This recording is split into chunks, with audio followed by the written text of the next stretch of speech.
Euzubillahimineşşeytanirracim. Bismillahirrahmanirrahim. Rabbi esir ve la tuassir. Rabbi temin bil hayr. Ya Allah, ya Fettah, ya Rızkı Rızkı Allah.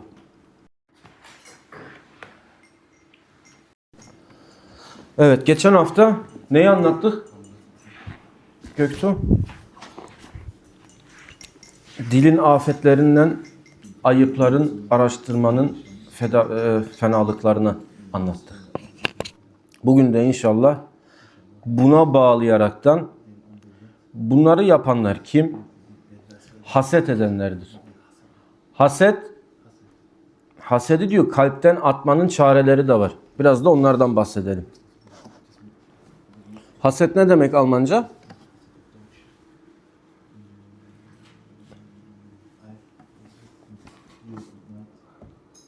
Nasıl tefsir ediyorsun? Bak. Bismillahirrahmanirrahim. Bilmiş ol ki haset kalbin en büyük hastalıklarındandır. Kalp hastalıkları ise ancak ilim ve amel ile tedavi edilir. Haset hastalığının tedavisinde fayda sağlayacak ilim hem dünya ve hem de din bakımından hasedin ilk zararının kendine olacağını bilmendir. Yani kendisine kime? Ben Mahmut'a haset edersem ben kendime zarar ederim. Haset ettiğim kişiye, Mahmut'a hiçbir şey olmaz. Onun makamı artar. Ha kalkıp bir de nazar edersem, kötü konuşursam o zaman ona zarar veririm. Nazar ede. Ama sırf içimden haset ederekten kişiye zarar edemem. Etmem de. Olmuyor yani. Ne dünyalık ne de dini cihetten haset edilene bir zararı yoktur. Belki her iki cihette de karı vardır. O daha çok karlıdır. Bunu basiret gözü ile düşünüp de kendinin düşmanının dostu olmadığın zaman mutlak surette hasetten vazgeçersin. Dinindeki zararına gelince hasedin sebebiyle Allah'ın taksimatına rıza göstermiyor ve kazasına kızıyorsun. Allah'a karşı çıkıyorsun, kafa tutuyorsun. Sen kimsin ki? Kime kızıyorsun? Gizli hükümleri ile mülkü arkasında sağladığı adalet müvasesinden kızıyor ve bunu da çirkin görüyorsun. Bu ise tevhidin özüne aykırı ve imanın da gözüne saplanmış bir oktur.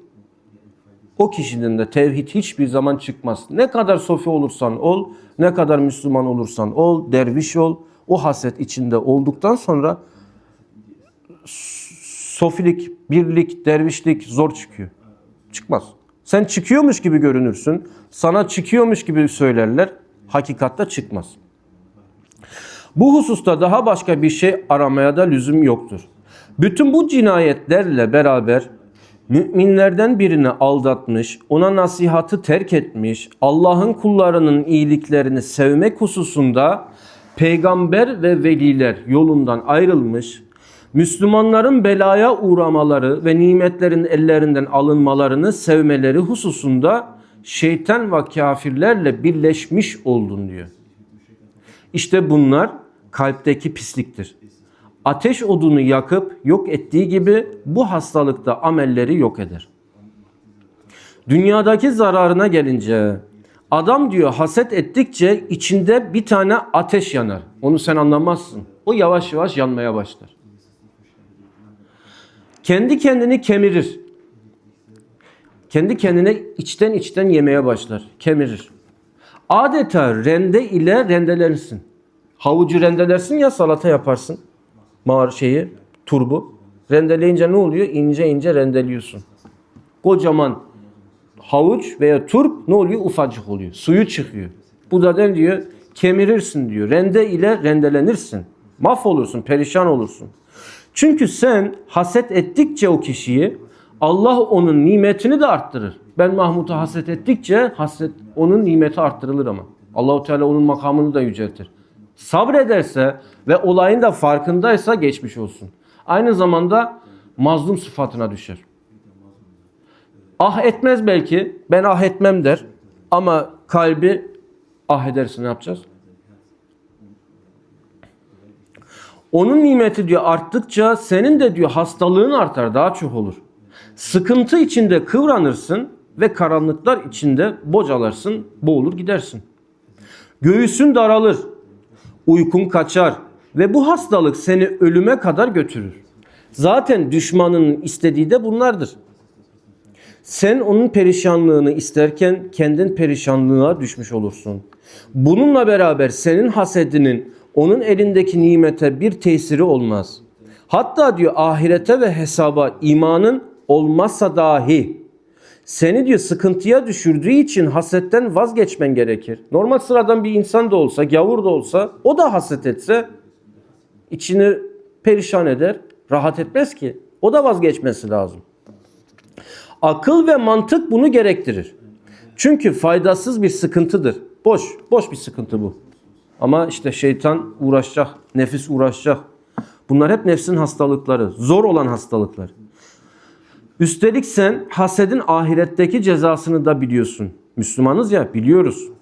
Daha nasıl haset edersin? Hiçbir faydasız Allah'ın gadabına uğramaya çalışmaktan daha büyük şaşkınlık olur mu? Diyor İmam-ı Gazali Hazretleri. Hiç olur mu? Hasedin haset edilene ne din ne de dünyasında bir zararı olmadığı meydandandır. Karşı tarafta hiçbir sıkıntı olmayacak. Çünkü diyor senin hasedin Allahu Teala'nın ona takdir ettiği nimete mani olamaz. Ama biz nasıl biliyorduk? Haset ediyorlar, işte nazar değiyor, şu oluyor, bu oluyor, işimiz rast gitmiyor, düşüyoruz, kalkıyoruz, batırıyoruz. Ama bak ayırt etmiş. Sırf diyor haset edende bir sıkıntı yok. Ona hiçbir şey olmaz. Haset eden kişiye dokunur. Kendisine zarar olur. Ha üstüne nazar eder, üstüne bilmem ne yaparsa o zaman geçmiş olsun. Hangi vakte kadar ne miktar nimet ayırmışsa mutlak surette o nimete nail olacaktır. Allahu Teala ne yazdıysa onlar ulaşacak o kişiye. Haset etmek de o kişiye onu engellemez. Nitekim peygamberlerden biri zalim bir kraliçeden Allah'a şikayet etti. Allahu Teala onun günü doluncaya kadar önünden kaçmasını emir buyurdu. Anladınız mı? Allahu Teala onun diyor o kralın günü doluncaya kadar onun önünden kaçmasını emir buyurdu Allahu Teala. Zira mukadder olan zulmünü icra edecek. O kişi zulmüne devam edecek. Çünkü öyle de yazıldı. Devam edecek. O da o vakte kadar sabretti Peygamber Efendimiz. Haset nimeti izale edemeyeceğine göre dünyalıkta bir zarar görmediği gibi senin de diyor hasedinden de ahirette bir ceza görecek değildir. Şayet sen hasedin sebebiyle onun nimetinin zail olacağını düşünürsen bu açık bir ahmaklıktır. Çünkü eğer nimetler haset ile yok olsa idi, bak yok olsa idi, hiç kimse de hiçbir nimetin hatta diyor iman nimetinin de kalmaması lazım gelirdi. Zira diyor kafirler müminlerin değil servetine, imanına bile haset ederler. Nitekim Allahu Teala Kur'an-ı Kerim'de şöyle buyurmuştur. Ehli kitaptan birçoğu hak kendilerine belli olduktan sonra ruhlarındaki hasetten ötürü sizi imanınızdan sonra küfre döndürmek hevesine düştü. Bakara suresi. Dün 15 Temmuz'du değil mi? 10 sene geçti aradan Türkiye'mizde darbe yapılalı veya yapmaya çalıştıkları. Onca televizyonlara açıp bakıyoruz, internetlerde şurada burada görüyoruz. O insanlar nasıl o top tüfeklerin önüne geçti? O arabaların altına yattı. İman olmasa bunu hiç kimse yapamaz. Bunlar Allah'a inanıyor. Bunlar peygamberlerine inanıyor.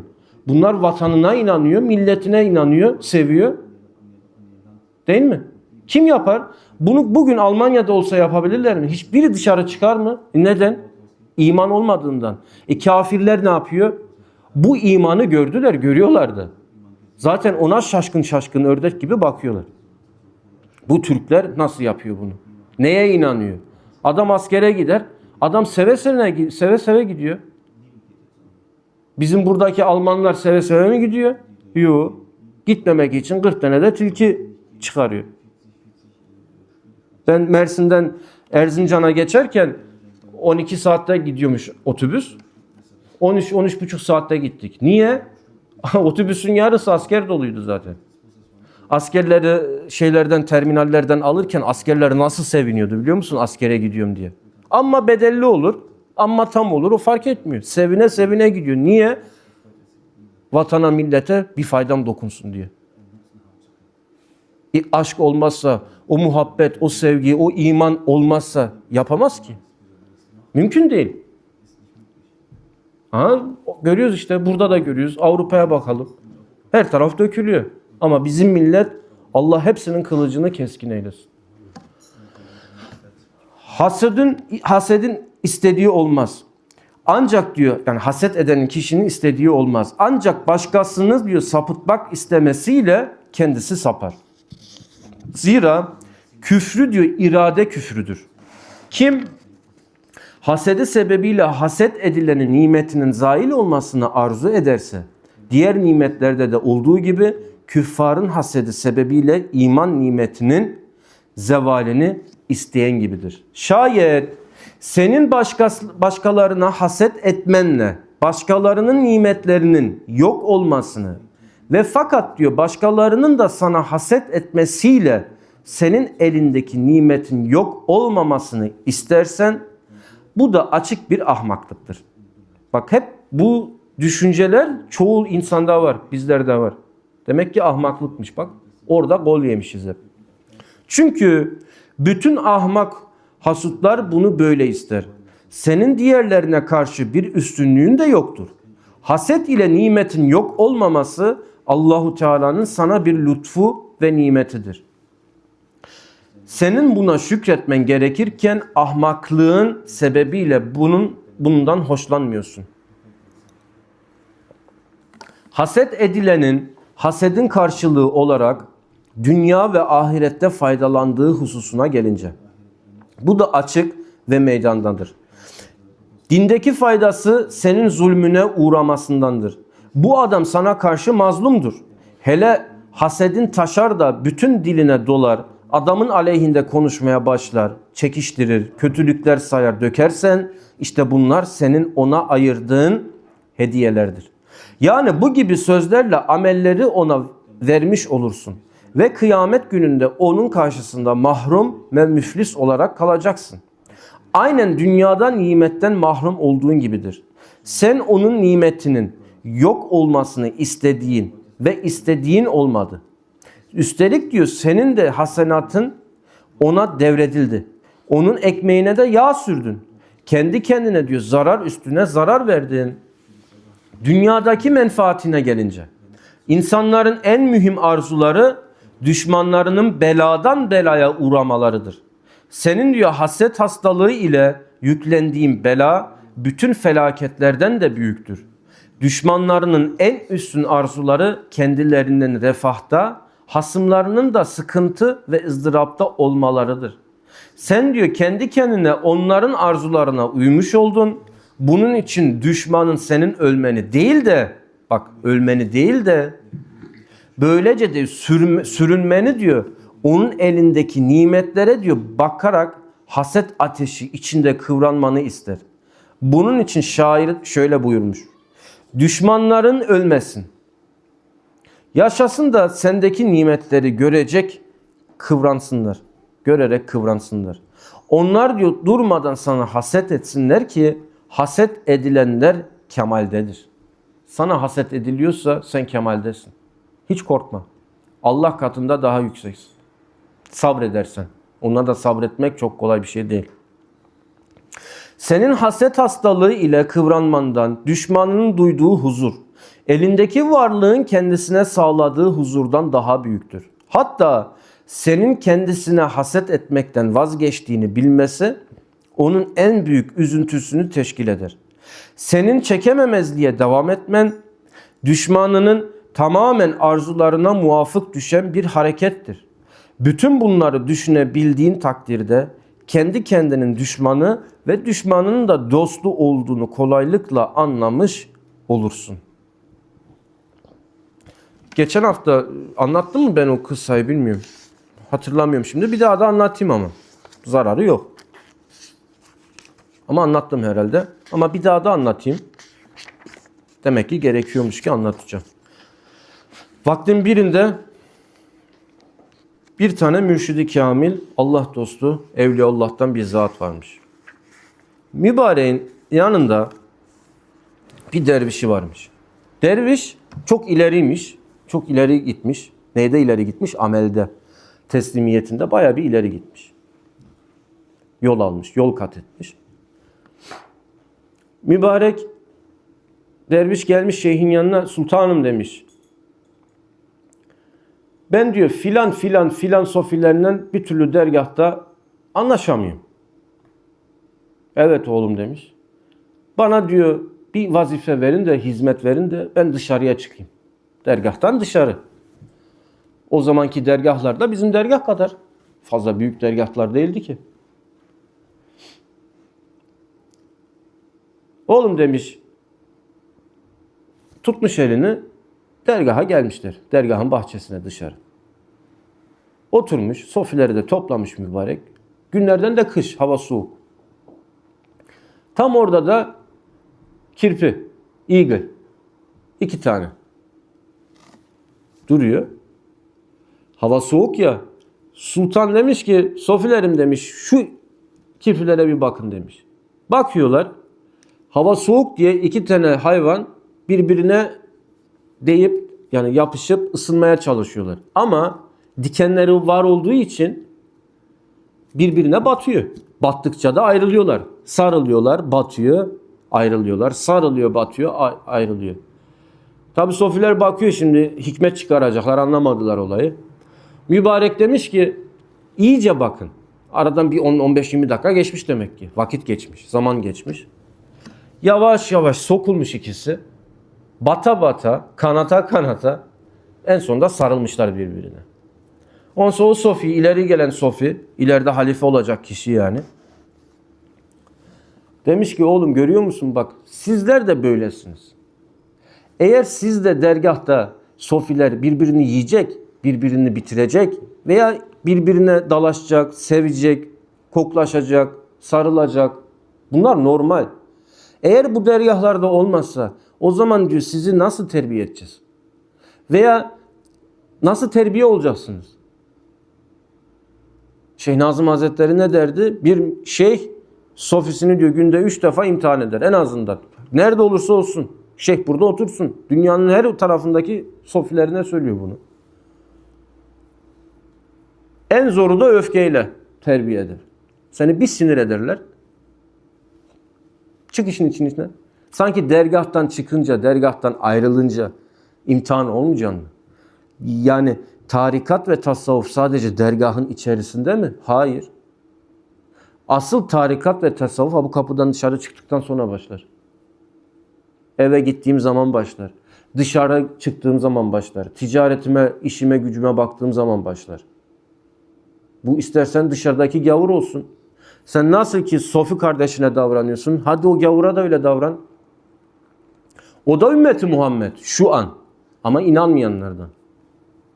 Biz inanan ümmeti Muhammed'iz. Onlar inanmayan ümmeti Muhammed. Hadi ona da iyi davransana. Halinden, ahvalinden, ahlakından göstersene Müslümanlık budur. Hadi saçın sakalın var. Adam bakınca biliyor. Müslüman diyor. Ama bir de halinden, ahvalinden bunu tanıtsana, bildirsene. Biz burada bir gün bir pazar açmıştık. Taktofun'un tüyü. Değil mi? Yapmıştık burada. Almanlar geldi burada. Hepsi geldiler, yediler, içtiler, dergahı gezdiler. Ne kadar sevindiler. Tanıyorlar. Şeyh Efendi'yi de tanıyorlardı ta eskilerden. Burada bir geçmişi var Şeyh Efendi'nin 40-45 sene. Sevdiler. Hiç bize bir laf oldu mu? Olmadı. Bizi dışarıda görünce adam hiçbir sıkıntı yaşamıyor. Biliyor bizleri burada. Herkesin yüzünü de tanıyor. Ama dergahtaki sofiler neden birbirini hep yer? Bu nerede olursa olsun, hangi dergah olursa olsun. İllaki oluyor. O onu anlamıyor, o onu anlamıyor. O onu anlamıyor, o anlamıyor. Ama ben öyle demedim. Ama ben şöyle dedim. Ben onu dinlemem, ben bunu dinlemem. Şeyh Efendi her dergahta bir çavuş bıraktı. Ben o çavuşu dinlemem. Ben o vekili dinlemem. Kimi dinleyeceksin? Sen ne olursan ol, kim olursan ol. Dinleyeceksin. Adı çavuş olmasın da 1000 çavuş olsun. 1000 başı olsun, 100 başı olsun, ne bileyim. Ne olursa olsun yani. Dinleyeceksin, mecbursun. Senin vazifen ayrı, çavuşun vazifesi ayrı, sofinin vazifesi ayrı, vekilin vazifesi ayrı, çaycının vazifesi ayrı. Ama bir yerden geçmemiz lazım. Mevlevilikte 1001 gün çile var değil mi? Çile nereden başlıyordu? Hizmete nereden başlıyor? Ya mutfaktan başlar, ya tuvaletten başlar. Daha biz mutfağa, tuvalete girmeden buraya oturak diyoruz veya namazı kıldırak veya hutbe yapak veya sohbet edek. Hizmet yoksa hizmet çıkar kendine, bulsana. Ve misal veriyorum ben bunları. Aklıma yani şimdi hızlı gelenler bunlar. Onun için o kirpiler gibi birbirimize sarılacağız, acıyacak ama bizi terbiye eden de bunlar olacak.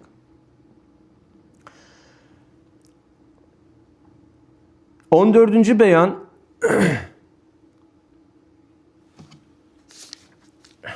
neredeydi o? Riyanın diyor hakikati, hakikati kendisi ile de riya yapılan şeyler. Bu da çok önemli. Çoğumuzda bu gizli hastalıklar, bu riyalar. Bunu da biraz bahsedelim inşallah. Meseleye atlıyorum ama çok olmasın diye atlıyorum. Bilmiş ol ki riya rüyetten yani görmekten, süma simadan, işitmekten müştaktır. Oradan geliyor. Riya demek iyi görünmekle insanların diyor kalbinde yer almak istemektir. Cahda insanların kalbinde yer almadığı istemektir. Fakat bu ibadetle olduğu gibi başka işlerle de olabilir. Namaz kılmak için oruç tutarsın, bundan da riya olur ama başka şeylerden de riya olur. Ancak diyor riya yalnız ibadetle insanların gönlünde yer almayı istemektir. Riyanın tarifi Allah'a yaptığı ibadet ile kulları kastetmektir. Mürai ibadet eden kendisi için riya yapılanda gönüllerinde yer almak için yaptığı ibadetleri göstermek istediği kimselerdir. Kendisi ile riya yapılan şeyde mürainin izhar etmek istediği hasletlerdir. Riya da bunları göstermeyi kast etmektir. Kendisiyle riya ve gösteriş yapabilen şeyler pek çoktur. Bunlar 5 kısımda hülasa edilebilir, anlaşılabilir. Bu 5 şey kulun insanlara karşı süslenebileceği şeylerdir. Bunlar beden, elbise, söz, iş ve amel, etba ve diğer harici eşyalardır. Dünya adamları da bu 5 sebep ile riya ederler. Şu kadar var ki ibadet sayılmayan işlerle yapılan riya, ibadetle yapılan riyadan ehvendir, önemlidir.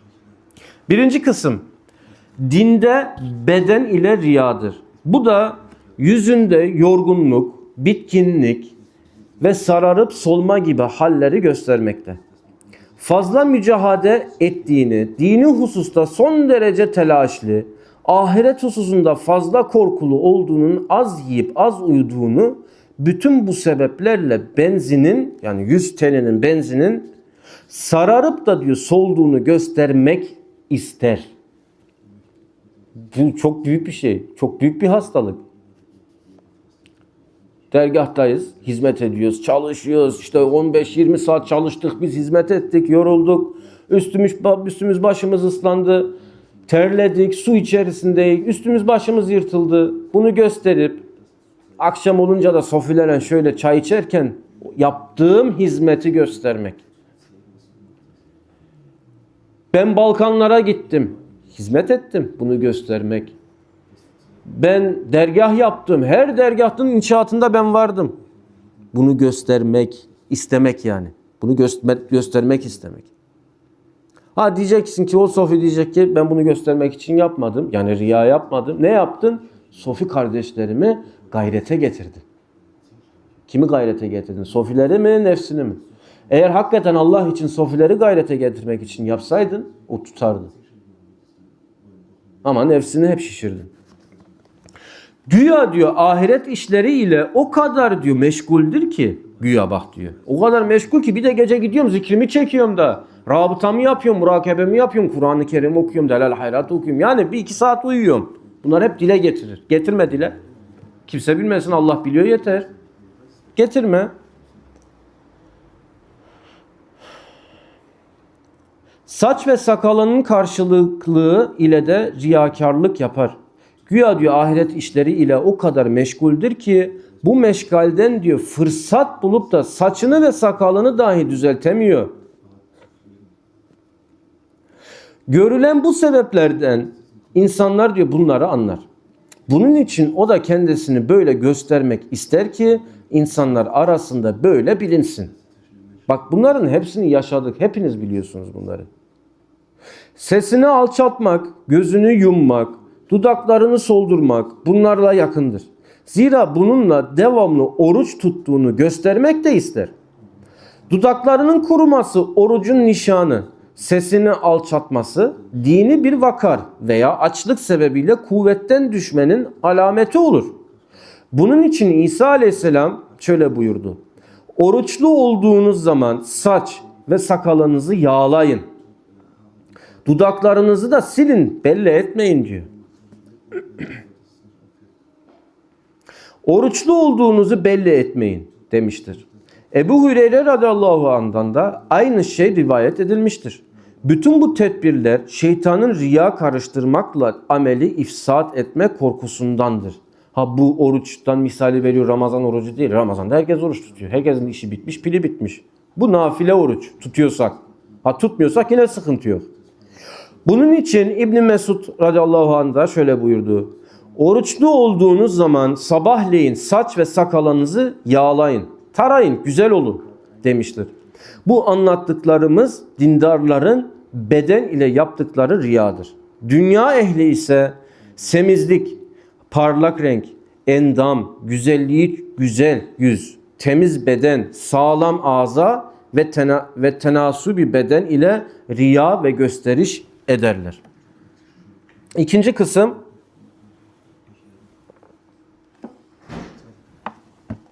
kılık, kıyafet ve kisve ile riyadır.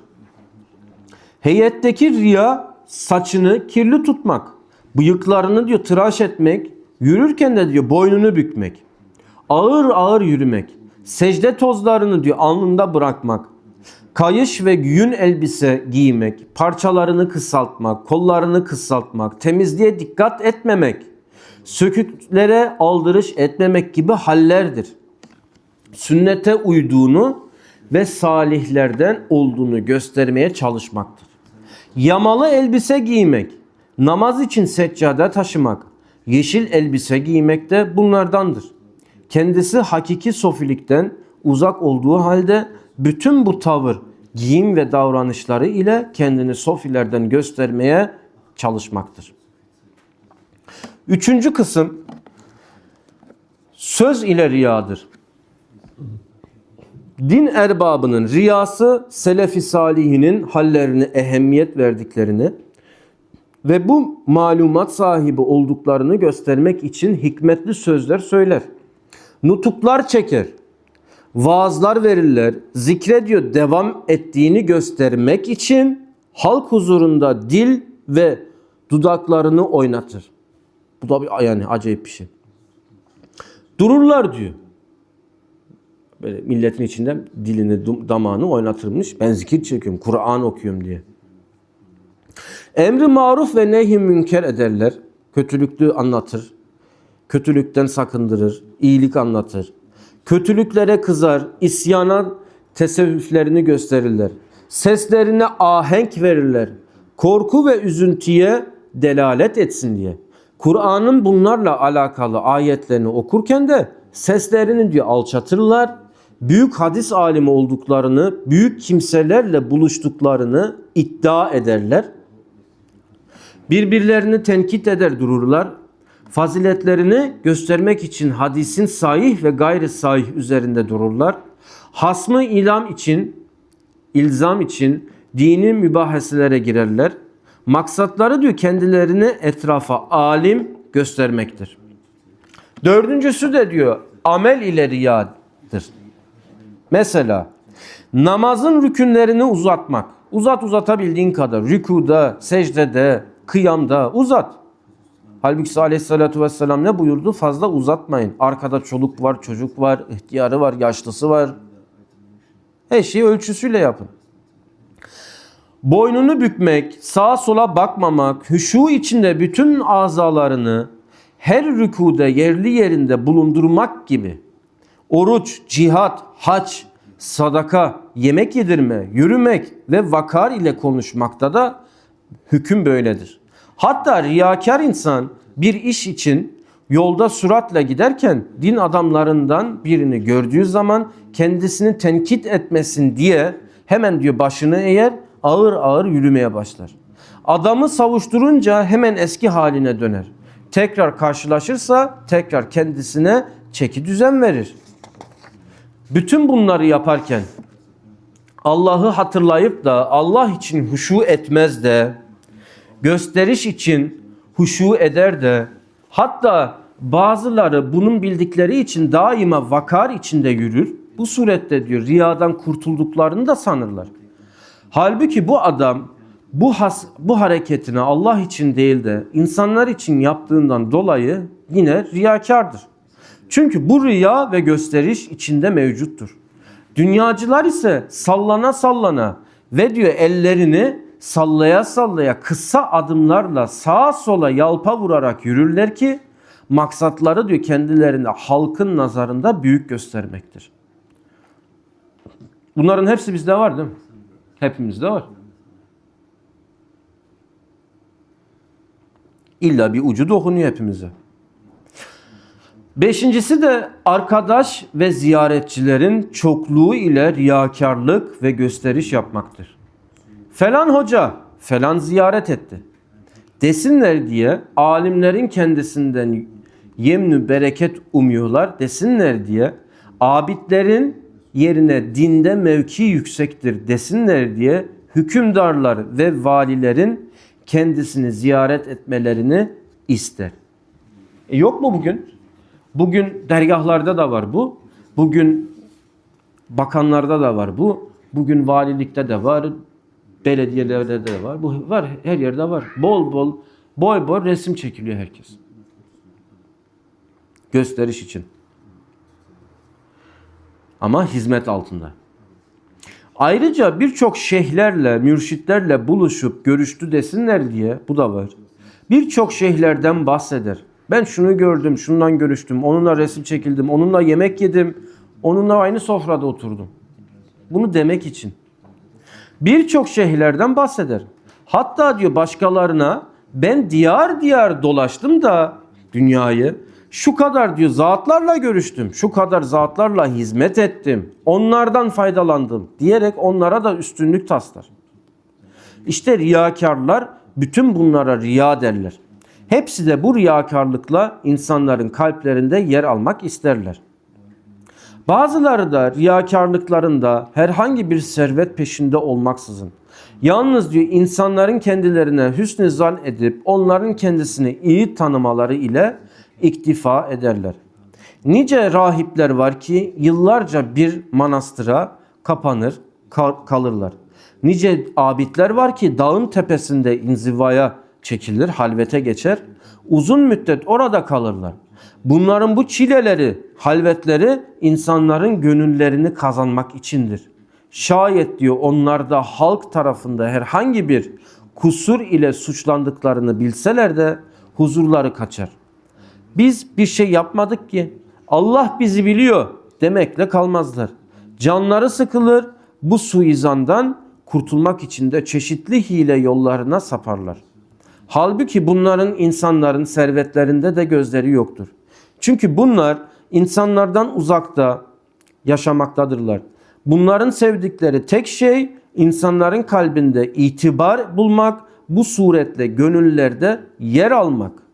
Bunun çok zevkli bir şey olduğunu sebepleriyle birlikte yukarıda izah etmiştik.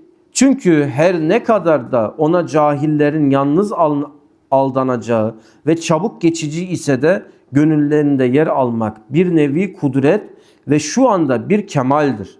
Ne yazık ki insanların ekserisi cahil olduğu için onun süratle zail ve geçici olduğuna bakmadan da ona aldanırlar.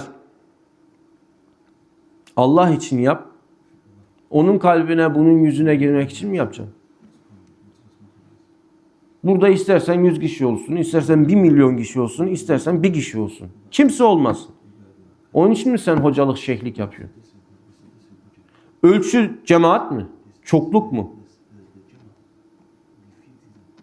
Çokluk mu? Ölçümüz ne?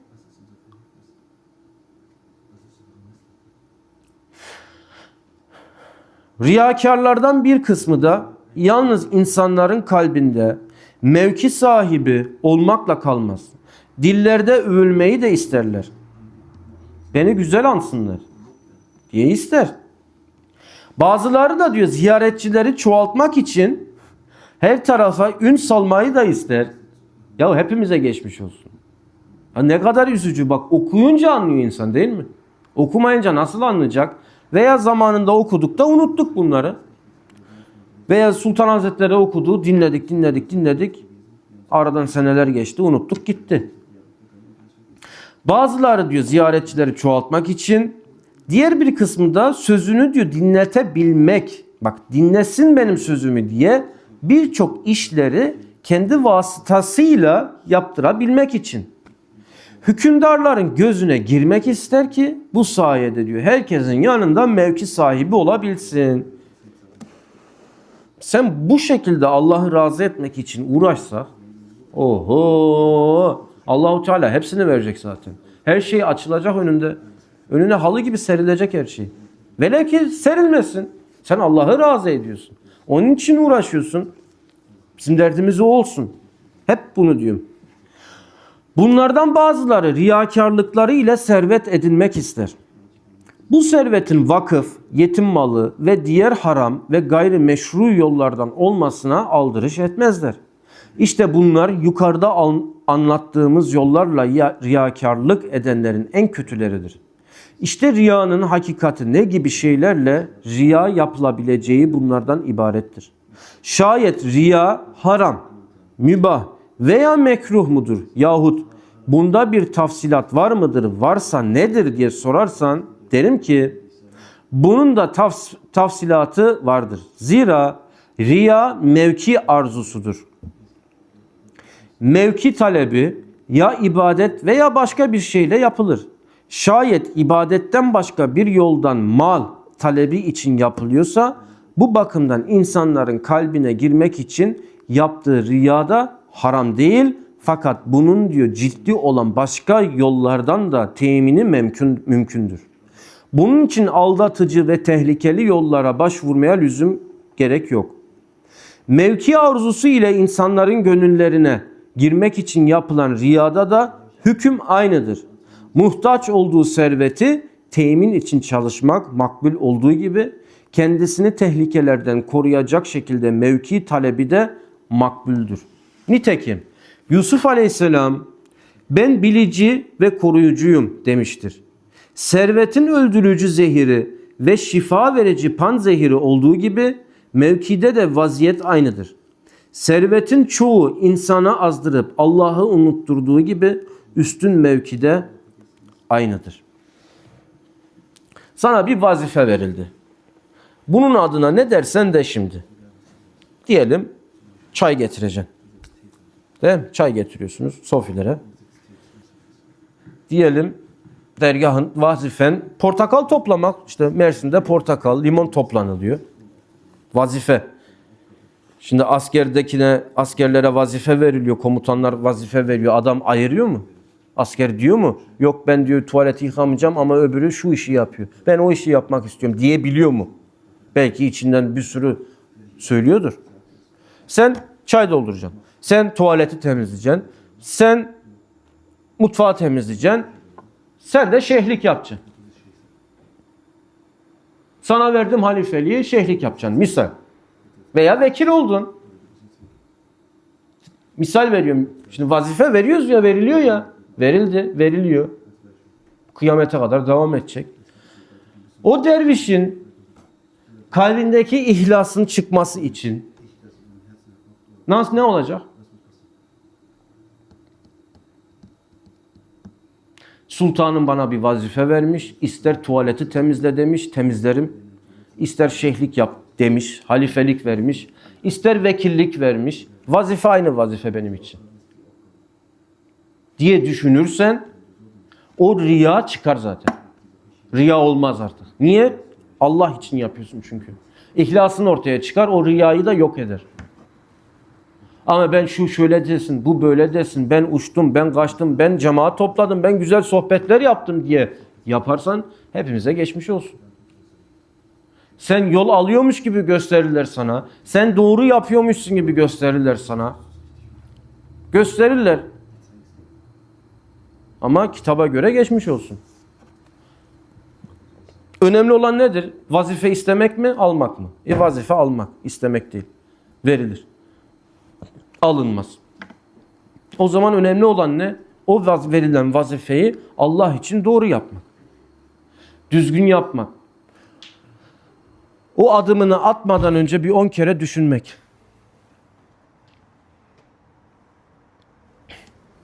On kere düşün o adımını.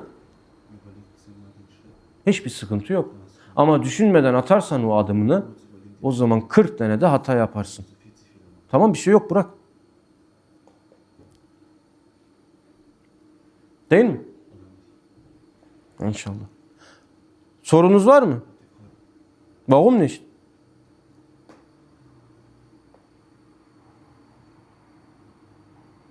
Var mı soru?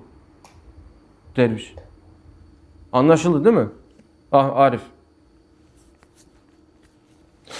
Neyse, daha anlatacaktım da bozdu beni. İnşallah. Amin ve selamun alel murselin velhamdülillahi rabbil alemin. El Fatiha.